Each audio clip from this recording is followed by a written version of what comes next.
Welcome to the Death Happens podcast, an insider's guide to dying. We're your insiders. I'm hospice nurse Penny. And I'm Halley, Hospice Social Worker. Today we have a fantastic author for you. We're going to have Hank Dunn. He is a hospice chaplain. And before we get him on the pod, we're going to talk a little bit more. We already interviewed a hospice spiritual counselor chaplain on season 1, but I think we really need to round out a little bit more about how important spiritual counselor is, and it's never a bad reminder. Yeah, definitely. We have, unfortunately, quite a lot of our patients, I don't know about yours, Halley, but many of ours will reject the spiritual care counselor. They're called chaplains where I work. Mm-hmm. And sometimes they will reject them from the go. Like in the admit visit, you'll see a nurse from the admit, or you'll see a note from the admit nurse saying chaplain declined. And we have really tried to encourage our hospice nurses to not present the chaplain role, but rather to say something along the lines of the rest of the team will be calling you, or there is a hospice team, there's a lot of support, everybody will call you to make their appointments, because the chaplains don't want someone else to represent their role. Many people are confused, especially because we call them chaplains. Mm-hmm. And this is something I'm pretty passionate about educating on. Not that I try to educate completely on the chaplain role, because I'm not a chaplain. So I don't want to be the one misrepresenting them. But the importance of spiritual care and what it's not is what I like to educate about. Because when I was in my late 30s, early 40s, can't remember exactly when, I had a hysterectomy in a military hospital. And just before the anesthesiologist came in to put me out for the surgery, the hospital chaplain came in, and he was wearing a military uniform with a white collar. He was a priest, and he asked me if there was anything I needed to talk about, and it really freaked me out. I thought, does this guy have an inside scoop on something? Yeah. Does he think I'm going to die? I am not religious. It says that right in my medical record. Why is he here talking to me? Mm-hmm. I had no idea that the chaplain role is not to proselytize, that they don't actually have any inside scoop. Yeah, they aren't able to know exactly when you're going to die, but that they're there for spiritual support. And one of my favorite things that I've read, it's actually in the Medicare quality reporting program, when talking about how to do, there's a quality metric that we all have to do. We don't have to do it, but we get paid more if we do it. And that's the hospice item set. It talks about spiritual preferences. And it says in there, I think it says in there, or somebody said one time, I remember somebody saying it's about, how are your spirits today? Like that's a question you could ask somebody. How are your spirits today?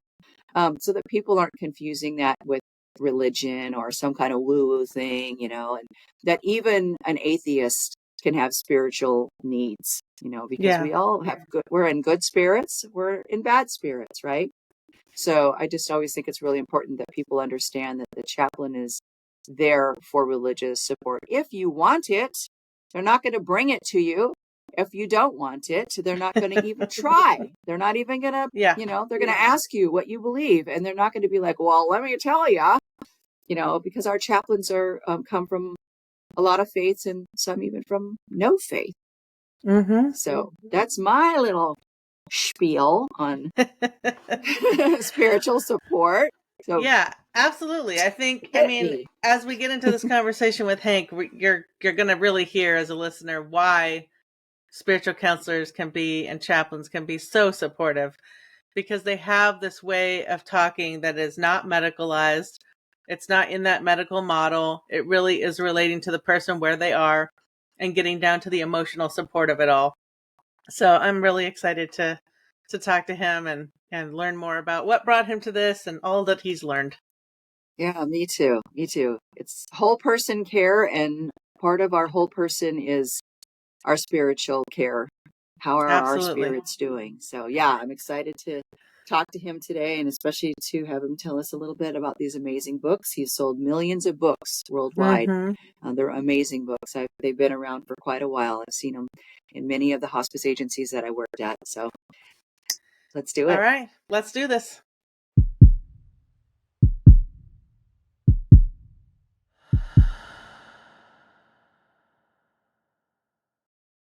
Hank, welcome to our interdisciplinary meeting. Yeah, well, thanks. Glad to be here.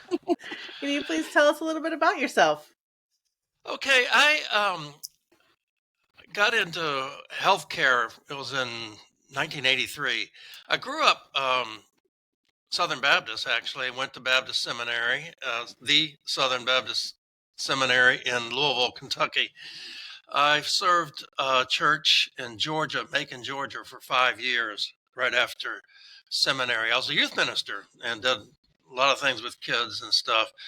And then we moved.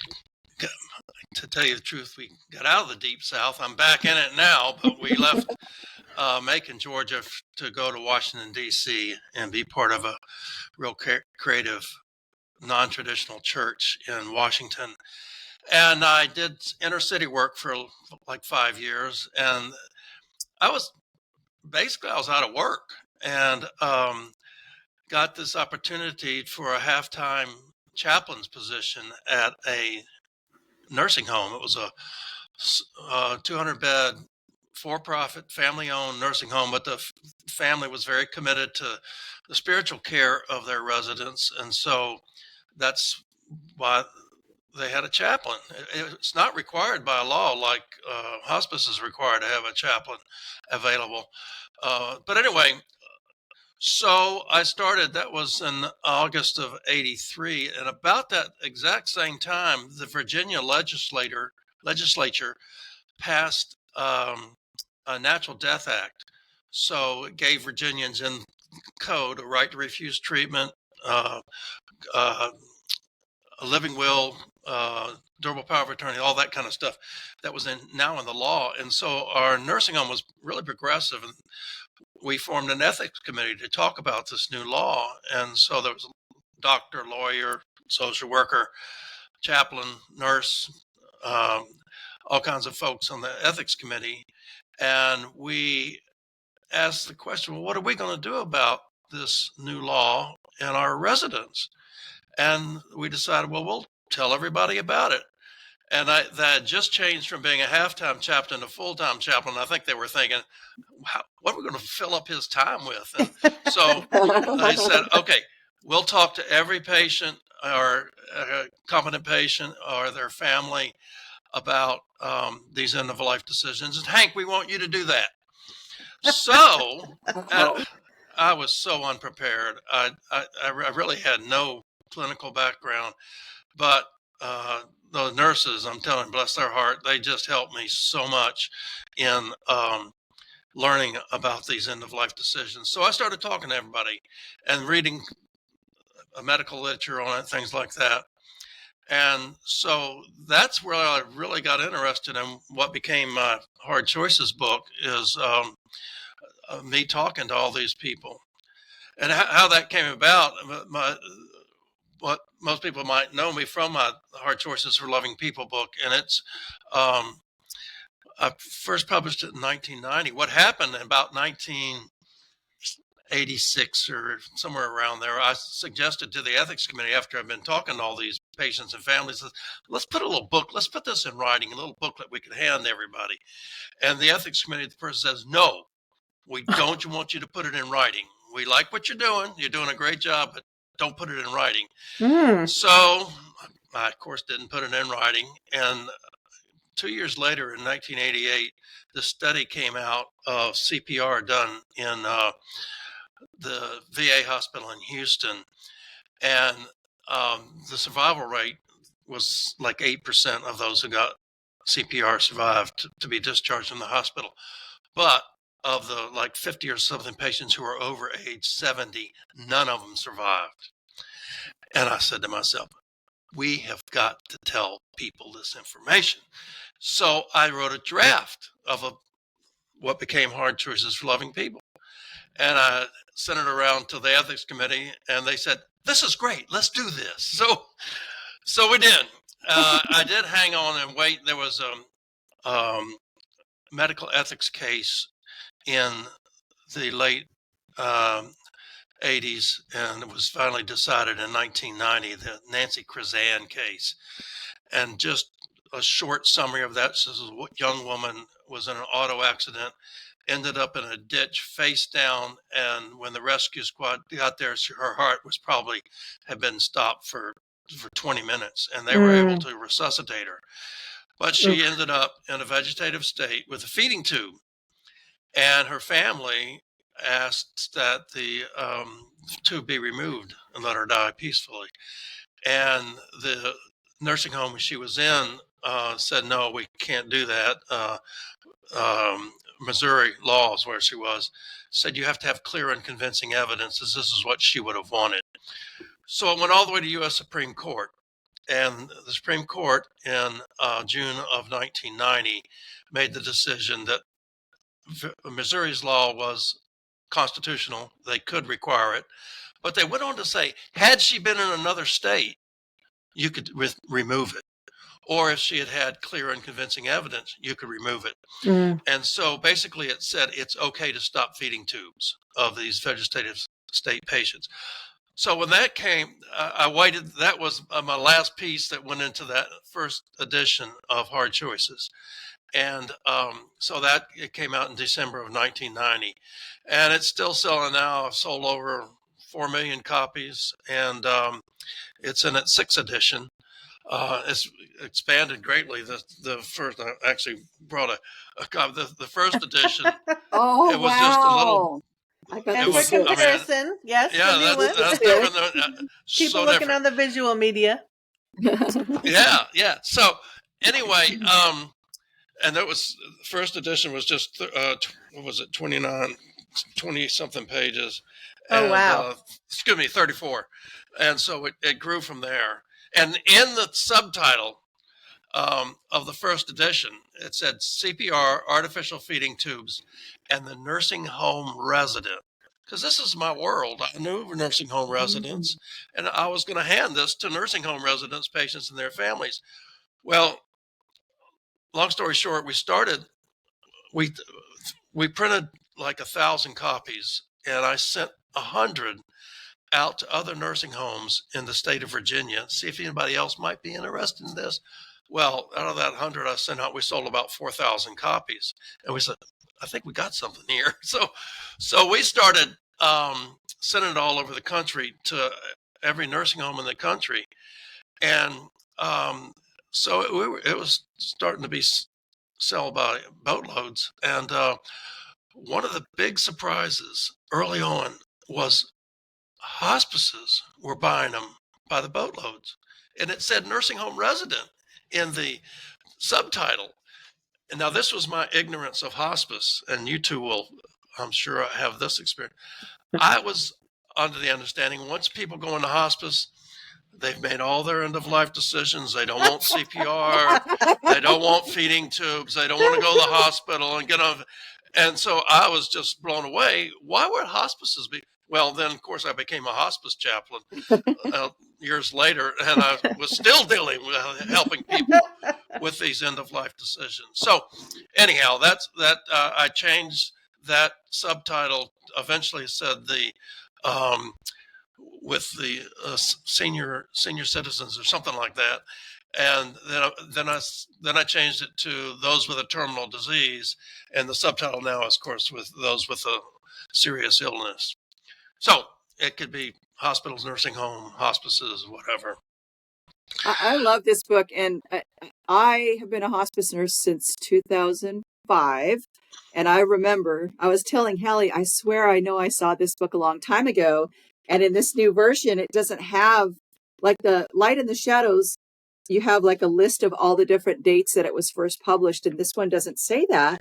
Right. It says copyright 2016. And I'm like, I know it's been around a lot longer than that, because I remember seeing this book. And one thing that I love about this book, Halley and I were just talking about this, is how it's laid out. Like, it's super easy to read because of the bullets, the bold, the lines, and also not a lot of medical jargon. Yeah, breaking up the words and not a lot of medical jargon. Like, anybody can read this. You don't, the lay person can read this and read understand. Parts that you want to read. I mean, yes. like somebody might have decided about CPR, but so you don't need to read that chapter. Just go ahead to about feeding tubes or whatever. So Yeah, yeah, yeah. I tell people to skip around. One interesting thing that happened with the first edition and continued through all 6 editions of the book. So I sent out drafts of the original book to friends and doctors and people I knew, people who had a lot more experience in this than I had. And I had one of them sent to a physician friend. I was at Church of the Savior in Washington, and he was doing some inner city work there. And anyway, I sent one copy to him, and he wrote back. He says, "Hank, you are being so manipulative in this book.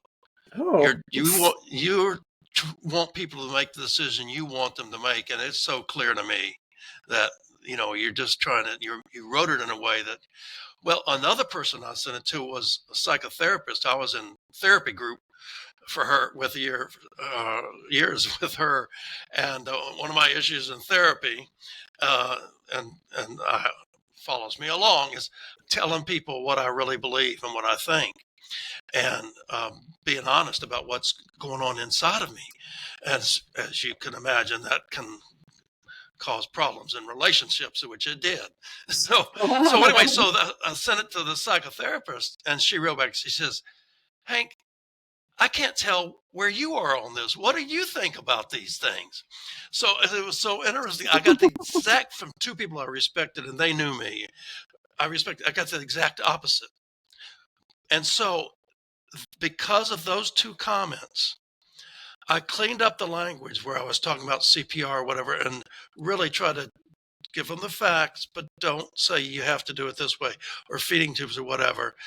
But I put a new section in the back, a chaplain's thoughts about Mm-hmm. these things. Mm-hmm. And I was really honest with what I thought about CPR in nursing home residents, or feeding tubes in dementia patients.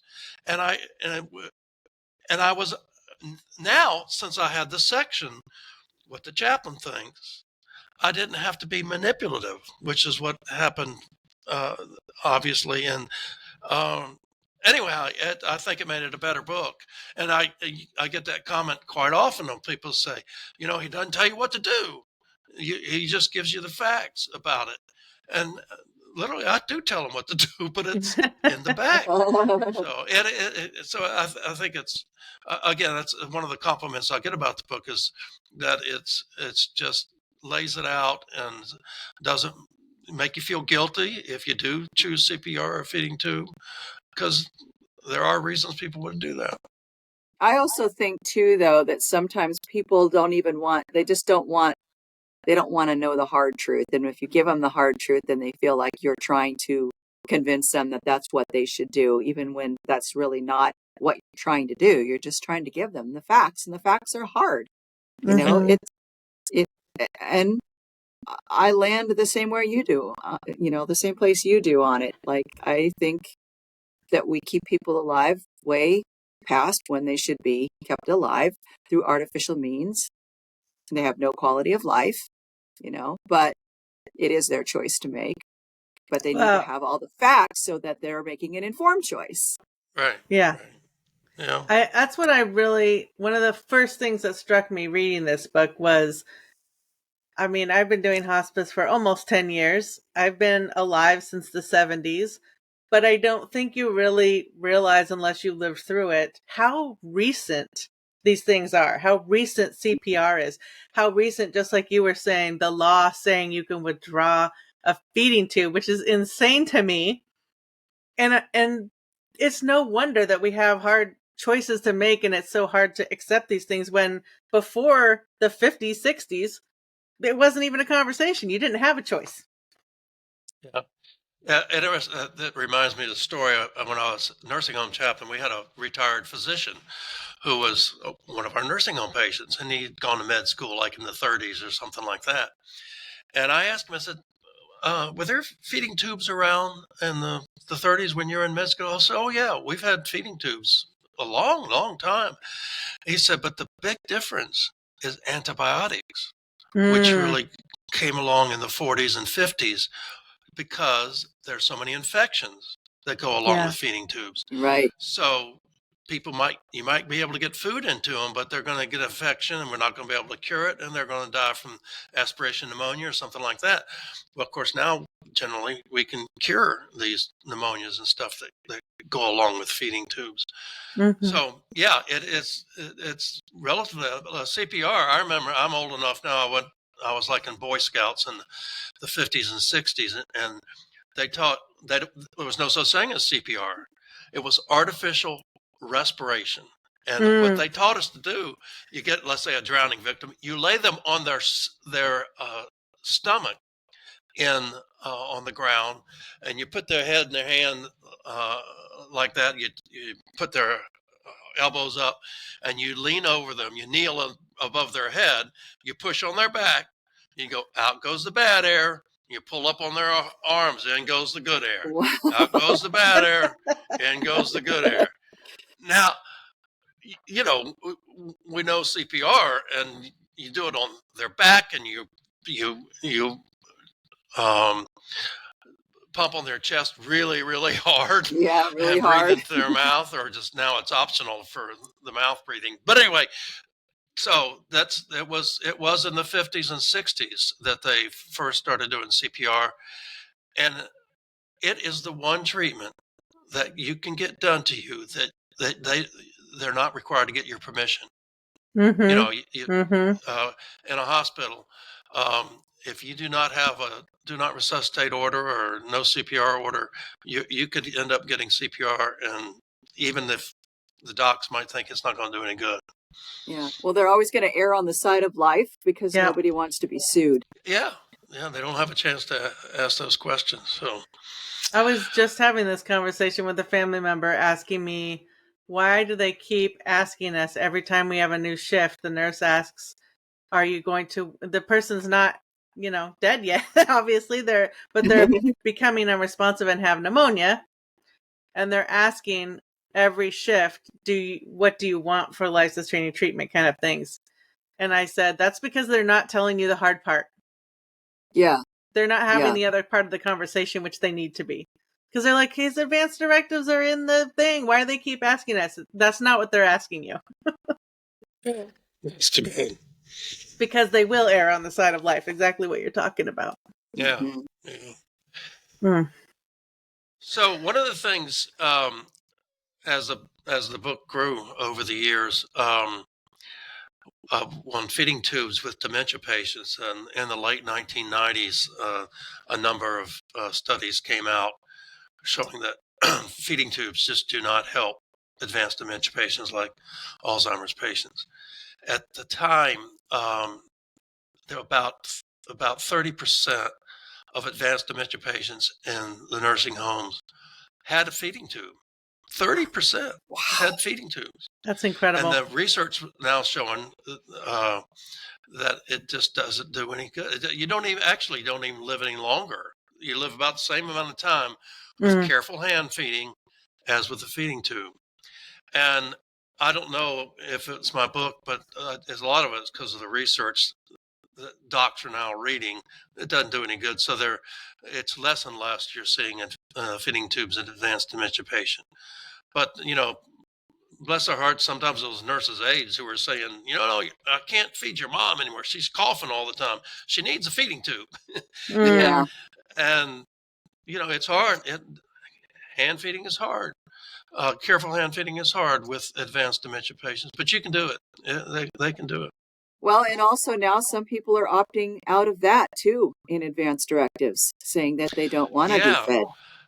Interestingly, my wife and I, we changed our living wills last year, and we added an addendum for dementia and withdrawing hand feeding. I am so curious how that's going to play out with state regulations and facilities. Very, very good question. Yeah. And what you're referring to, Halley, of course, is, if you have a significant weight loss in patient, state regs, they're going to, what are you doing to address this? Mm-hmm. And I think what you need to do, I've seen this work in a lot of places, is have them become a hospice patient. And if they're a hospice patient, we know they're toward the end of their life, and you don't have to put a feeding tube in. Keep on careful hand feeding, keep monitoring, but you don't have to do it. So I think the nursing homes will be covered for that, but it is a concern and understandable that nursing homes don't want to be written up and for starving patients to death.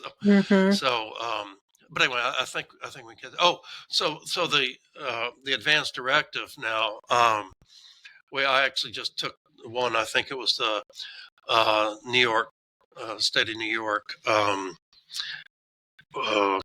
compassionate choice. I can't remember what. I know that choices. California goes by one thing, but there's several of these dementia advanced directives you can copy off the internet and just fill them out and have two non-family members as witnesses.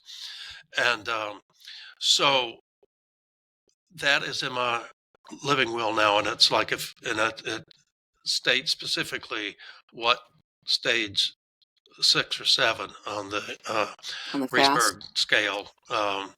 There's I'll give you the links for the show notes that you can put this up. But so if I get at that advanced dementia, I don't recognize my family. Even if I'm open my mouth and taking in food, I want you to stop the hand feeding and let me die. So I don't want. That's a quality of life that I do not want to have, and I don't want to drag my family through it and the expense and literally be dying for years. And so even with the hand feeding, and I've seen this actually clinically.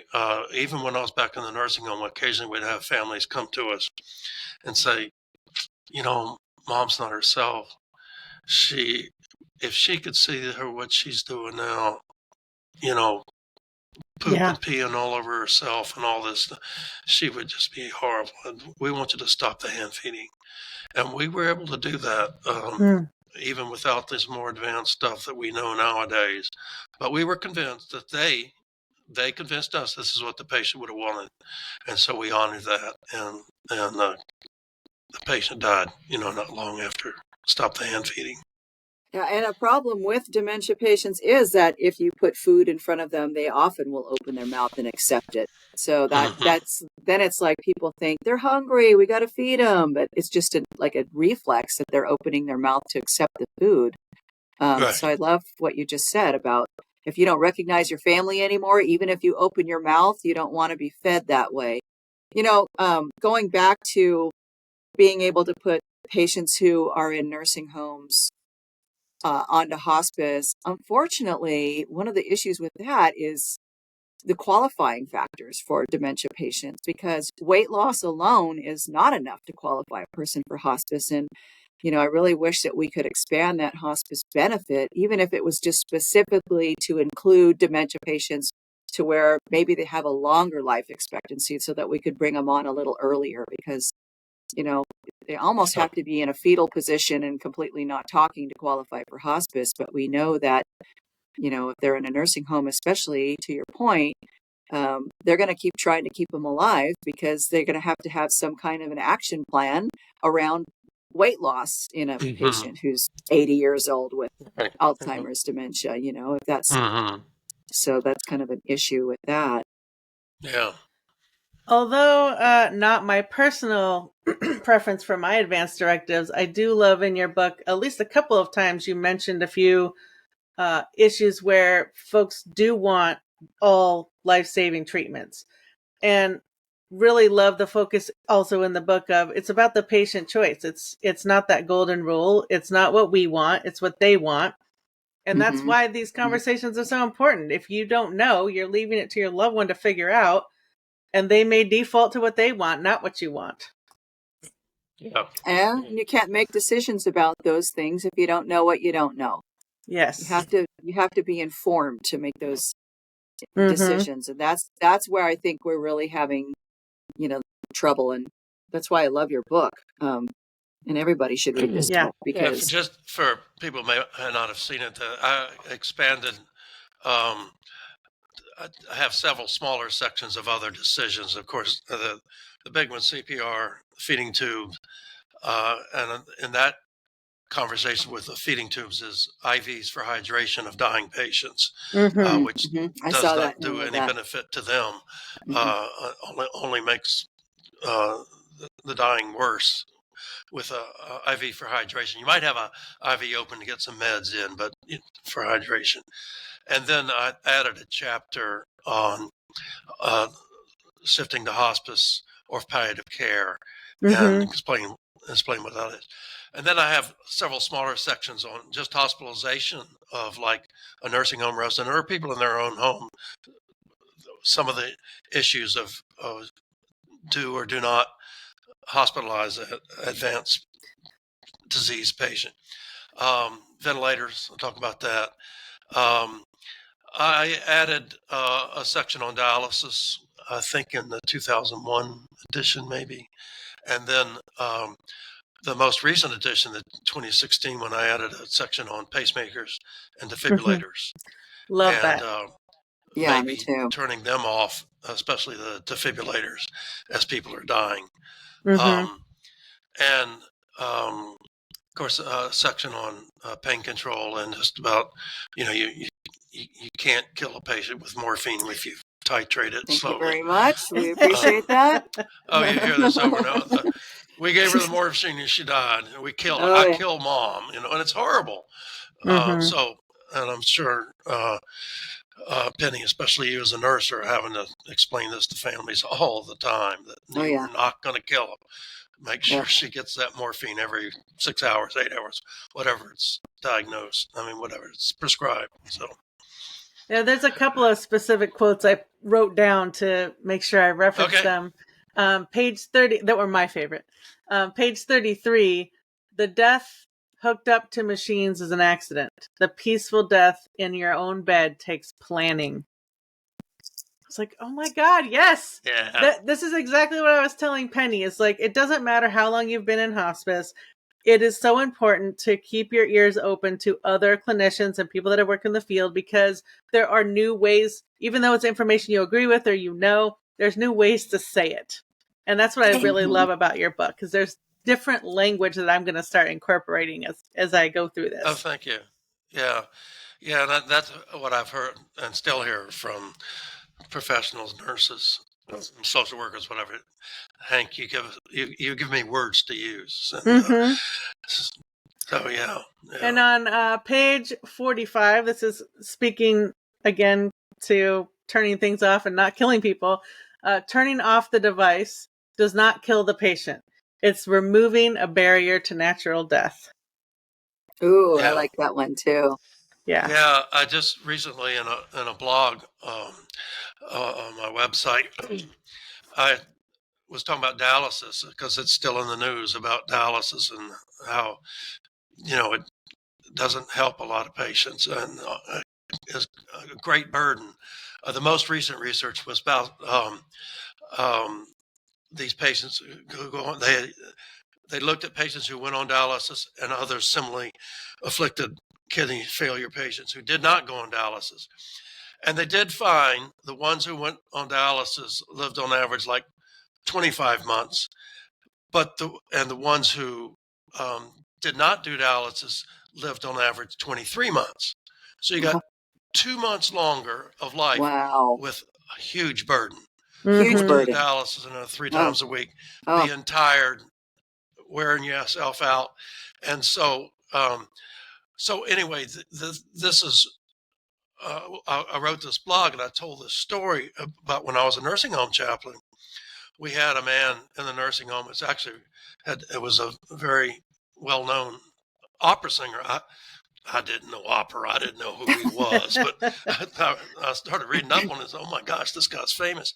Anyway, and he was on dialysis, and 3 days a week he'd be sitting there by the nurse's station with a lunch bag, on his wheelchair, and the transportation people would come and take him over to the dialysis center, and he would go through his dialysis and come back. Well, it just wasn't doing much good anymore. And he was thinking about stopping the dialysis. The guy was a very devout Catholic, and he was worried, is this suicide? Which, of course, his Catholic faith, suicide was would damn you to hell if you committed suicide. So he asked me to come see him, and he asked me that question. He says, if I stop the dialysis, will I be committing suicide? And I said, absolutely not. You'll be dying from kidney failure, which is what's going on here. It's a natural death. You will not be committing suicide. And he took it to heart and stopped the dialysis and died very peacefully. I don't know if it was days or how long it was later after he stopped the dialysis. But back to your point, Halley, with all this stuff,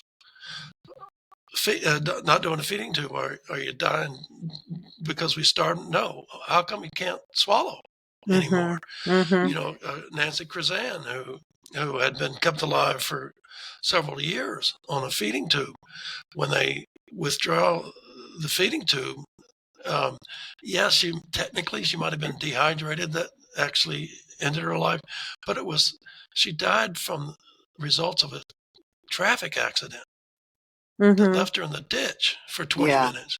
The accident was the cause of death, even though it was years later. Yeah.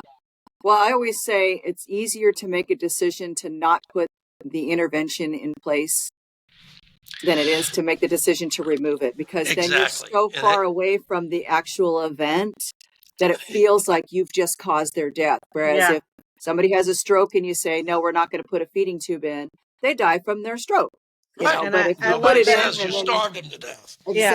Exactly. But if you put it in and then, 6 weeks, a month, a year later, you say, let's pull it out, then it's really more like you just starved them to death rather than they died from their stroke. So. Yeah, which I end up my book, Hard Choices, on the emotional and spiritual issues, and which I think, and of course, this is kind of my bent as a chaplain, but that this is the real struggle that people have, is what I call the emotional spiritual issues. And there was a patient came to our nursing home, and he was in really bad shape when he came there, but he was a full code. Everything was to be done to try to keep him alive, and he went bad almost within a day or two, and so we called the rescue squad, sent him out to the emergency room because he was a full code, and I rode with him in the ambulance and waited at the emergency room for his daughter to show up, who was his only caregiver, family caregiver. And the doc had asked me before she got there, she says, what's his code status? I said, he's full code. And he had been there so shortly, I didn't have a chance to talk to this daughter about it. The man was in no condition to be able to make a decision. So when the daughter comes and she wanted to see her dad, we went in, saw him, and I often said, would you like to have a prayer? And she said, yeah. And so we had a prayer together. And I said, can I talk to you out in the hall for a sec? And so I went through my spiel about CPR not doing any good for patients like her dad. And it just, you can have this do not resuscitate order, or we call it, in our place, called the no CPR order. And, we keep him comfortable. He'll get pain medication, but we just won't beat on his chest, try to get it going. She listened, and so seemed to agree with me. And so I left, and the guy came back to our nursing home a couple of days later, and he's still a full code. I'm thinking, what, didn't she know I'm a national expert on this thing, and I know what I'm talking about? And so, of course, I called her up, and I started my spiel again with her, saying the same thing. She stopped me. She says, I know when his heart stops, there is nothing that's going to be able to save his life. And then she said, but it's just so hard letting go. And it was the symbol, that no CPR order, symbolically saying, I'm going to lose Dad. He's going to die. And it's hard to make that statement. And bless her heart, she did call the doc and got the no CPR order, and he died very peacefully a couple days later. So this is what I think all these decisions really comes down to the emotional, spiritual side of it, because a lot of times the medical side of it is really clear. And people Yeah. understand the medical side. That's what this woman was telling me. I know he's not going to survive CPR, but it's hard letting go. And Yeah. so to put it in a way um, that they know it's about letting go at the end of life. And what I go on and say, Colin, just let things be. Just let them die naturally. Yeah. Allowed natural death. I remember the first time I saw DNR/AND I Yeah, worked in a hospice care center, and all of us were like, what is that? And the doc was yeah, like, allow natural death. Oh, that really makes sense. You know, I've had patients that just did not want to let go of their full code status. They didn't want to talk about it. And then the family would be like, we're just not going to call 911, you know? And they wouldn't. The person would die and they would just be like, we just let them die. We're not going to call we had 911. back at the nursing home days, we had this lady, advanced dementia, um, and she's still eating and doing fine with it, but she was a full code. And she had two sons. One lived near the nursing home in Virginia, and the other one lived out in Arizona. Well, this one son from Arizona, very faithfully, every year he called his mother on her birthday to wish her happy birthday. And he wanted the full code, everything to keep his mom alive. And the son locally, he's, I know, but my brother is just like this. So the doc, she was a wonderful geriatrician, and I talked to her one time. I says, would you like us to call an ethics committee? And we'll say the ethics committee recommends that she get the no CPR order and tell it to the son in Arizona. She says, don't you dare. She said, he's not going to go along with it no matter what. But listen, I've made it clear to the nurses not to do CPR on this man, even though she did not have a do not resuscitate order, no CPR order. And as you can imagine, the patient started going bad. It was slowly declining. Obviously, she's dying. And they would check in on her every once in a while, but not too often. And one time they went in and she had died. And of course, the son in Arizona was fine with it, that she died in her sleep peacefully. Yeah. And she did. So it's, and Penny, I'm sure you in hospitals a lot of times that's the slow walk down the hall, or Yes. not checking on them. And when these full code people, are not, because if you did not witness the cardiac arrest when their actual heart started, you're not obligated to start CPR. And just say they died in their sleep, they died peacefully, and most families can accept that.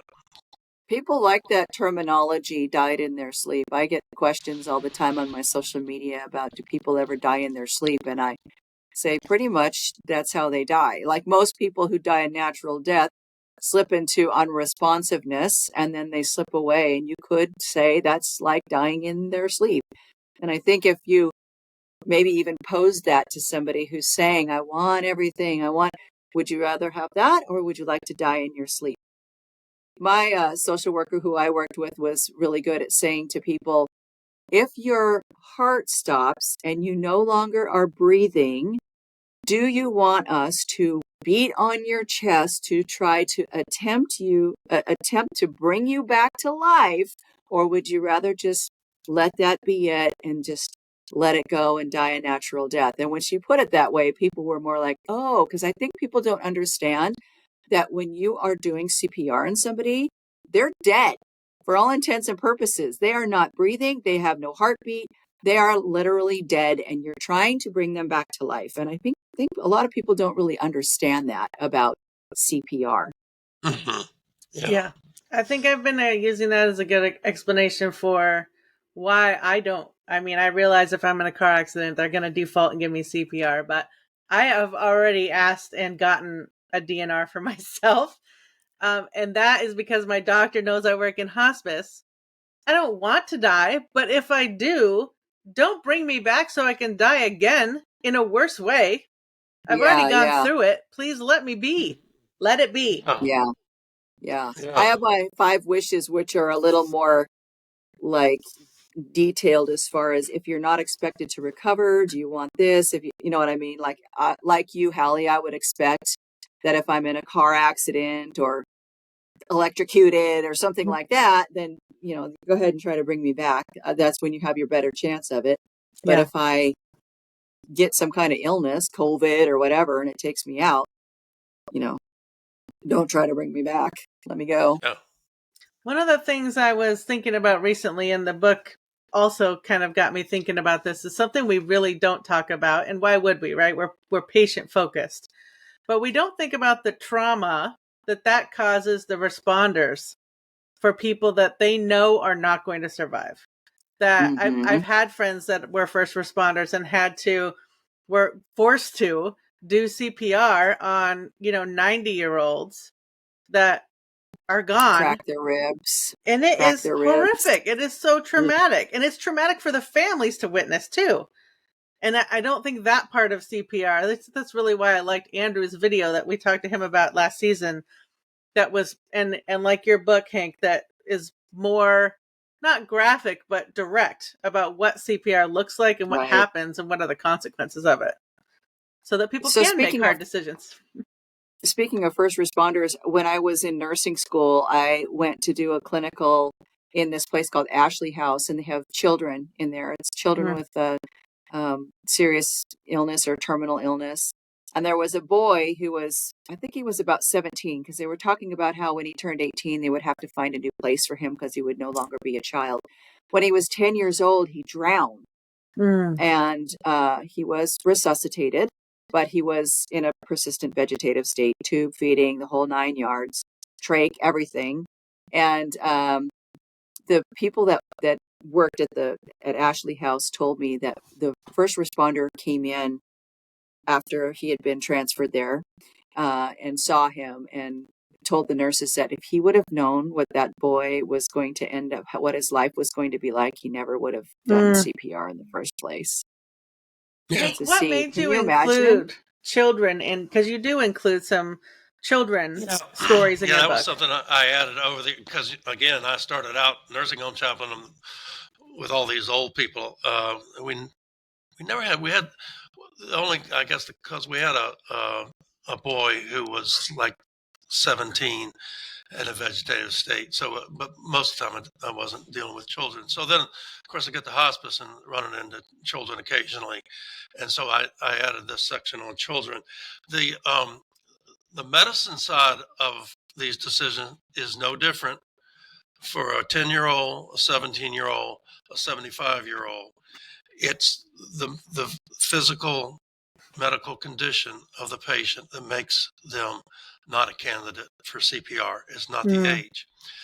But what makes the decision so difficult for the parents is they not only are they losing the life of a loved one, whether it's 75 years old or 17-year-old, but you're losing all of the promises of that 17-year-old. Seeing them graduate from high school, from college, getting married, having grandchildren from this child, all the stuff that is wrapped up with being a parent, and you're saying goodbye to all those things, and it's really hard. And so that's why I said, I did that specifically in the feeding tube chapter, and that.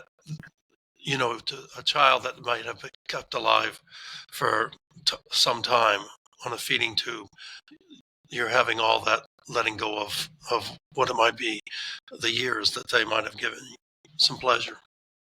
It's grief, right? We don't know how to name that, but it's grief. And it is grief. It is, and all of it is grief as far as these decisions, because you're deciding that what I was hoping for is not going to happen. And now I've changed what I can hope for. Yes. Well, Hank, while we're coming towards the end of our interview today, I want to make sure I mention The Light in the Shadows for the visual. People can see what that looks like. Tell us a little bit about this book. Yeah. So I'm sitting in the hospice team so often, and I can remember saying this to our team, you know, a, a patient's dying and the family is just bouncing off the wall and trying all these different things and just making it so hard. And I would say to my team, I says, dying is hard enough. These people are making it so much harder than that needs to be. And so what I did, I basically sat down and just wrote lists of the different issues that patients and families deal with that make dying so much harder. Um, Things like forgiveness. Mhm. I have a section on forgiveness there. And, you know, I liked Ira Bach's question. I think, quoted him. Um, he would say to a family or a patient, if you were to die today, God forbid, but if you were to die today, is there anything that would be left undone? And often it's like reconciling with family members or something like that, Mhm. or seeking forgiveness or granting forgiveness, which is again, Ira Bach's question, I forgive you, will you forgive me? So that that that is some of the things that people that are the emotional and spiritual issues that they have to deal with. So. Well, I'm definitely excited to read this one. Unfortunately, I didn't get to it. I did read all of this first book. Yeah, yeah. So it actually I had almost tried to work grief into the title of the subtitle of the book because a lot of people say they read this after so and so died, and so I gathered all these different things. I did the first edition in '99, and then updated it in 2005. So it's just they're short little things. People who are sick and dying and their family members, they don't read long stuff, so they're short little meditations with a little bit of thoughts along the way. And you might have it in here, but I wondered from reading the Hard Choices book, you've kind of skirted around this, but not this question directly. So as the chaplain, what would you suggest we tell folks that say, I don't know why God hasn't taken me? I'm sure you've heard that a million times. Oh, I've heard that. Yeah. I mean, put it conversely, sometimes, especially at the nursing home, they're disabled person, they're in a wheelchair, they're in a nursing home, depending on others for their care. And they would say something like, I know God has something for me to do, left to do. And so we talk about that, spread the love to your family, pray for your family, things that you can do. But yeah. Action steps, I like of course, it depends on what their code status is too. Why hadn't God taken me? And it might bring up a conversation about code status. Well, I have a suggestion. If you really want God to take you when it's time, is to get that do not resuscitate order. Yeah, people. It's most people are religious in some way, spiritual, whatever words, and of course, around death and dying, God's name gets used a lot. Um, people would say, somebody's on a vent, let's say, and the doc's talking to them about withdrawing the vent and let them die peacefully, and the family was, we can't make that decision. Only God can choose when they're supposed to die. And I feel like saying, I got an idea. Let's turn that machine off and see what God does. Yeah, now, right. I don't say that to people because what is it that is making you hold on so much? Is there anything left undone? Saying goodbye, somebody from out of town to come in to visit, that the last things. We had a, it was a advanced dementia patient, and he got pneumonia, and they started antibiotics on him. And I talked to the family, this might be an opportunity just to let him go. And they listened. And a day or two later, this other child came in from California and visited with his dad. And the the wife came out and said, "Okay, we can stop the antibiotics now." So Yeah. it was that piece that was left undone, was the son to get there from California. And, especially in ICUs in the hospital, that happens often. They do keep it going just for somebody else to get in to say goodbye. Is that the best use of our resources? I'm not sure. But we acknowledge that's a piece, is that family coming in there and saying goodbye. I So love it. it's, yeah. Yeah.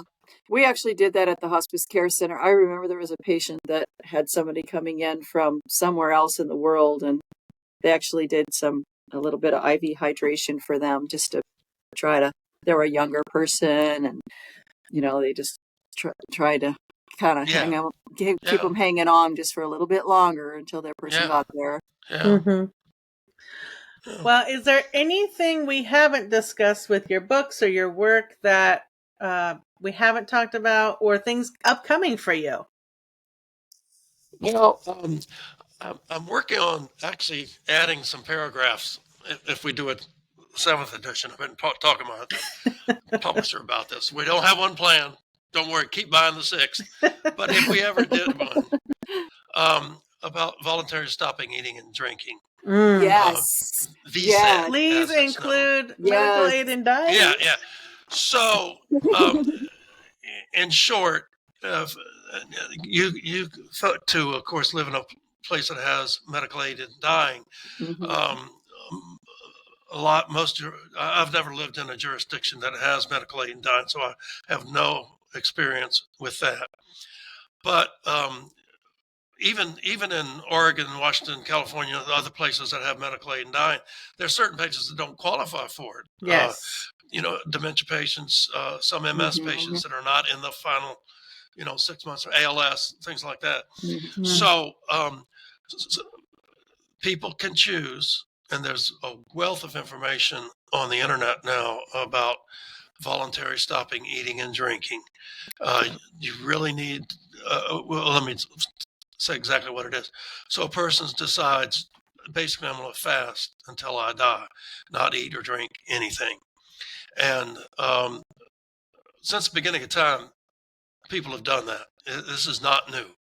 Yeah. And but now, with things that are able to keep you going, whether it's just your heart medications and things like that, and people are just tired of living. And so there's some great videos of patients themselves, their family taking a video, and mom saying, "I've decided I'm going to stop drinking and eating and die peacefully." So there's some really touching videos of patients and families going through this. So it is an option.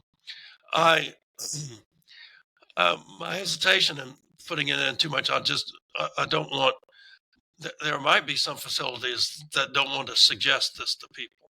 And I can understand that, not actually suggesting it. But if somebody comes to you and says, "I don't know why God keeps me around, I just wish I would die sooner," then I think when people are asking that question, would be able to say, well, one option, I'm not saying that you should do this, but some people choose to stop eating and drinking. And it is so important to have clinical help with that.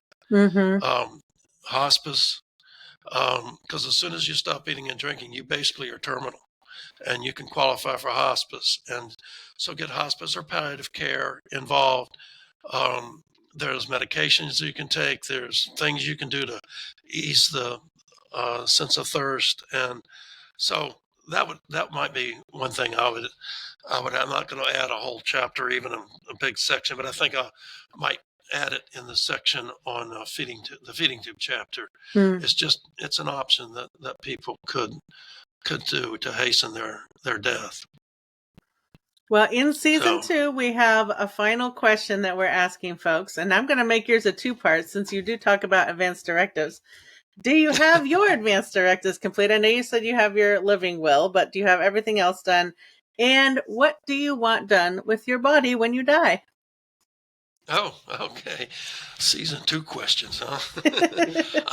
Yeah, I have my advanced directives, and I've had them for years since I started doing this stuff. And like I said, we just updated to add that thing about VSAD for if I get advanced dementia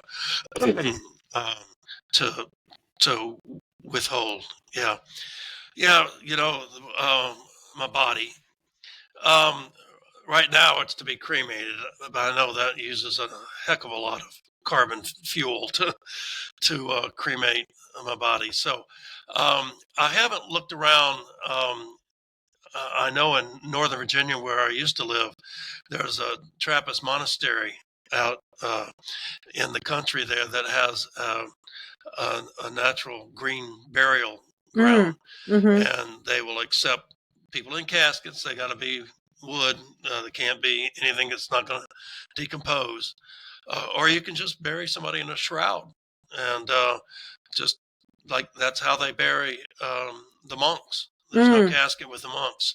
They just put them in the ground and put dirt over them. And so that would be a thing I would really like to do. If I know, I think in Oregon they're working on composting, aren't they? Well, they are in Washington. Composting. We've got composting here in Washington. Yeah. So yeah, it's starting to spread. It's in other places. I think Colorado now too is doing it. I don't remember all the places, but yeah, I like composting. And then there's also another thing they're starting to do where it does involve cremation, and maybe they can do aquamation instead, but they mix your ashes with some kind of concrete and they make a ball out of it and they lower it into the ocean. It's called the Eternal Reef. What's it called? Eternal Reef. Yeah.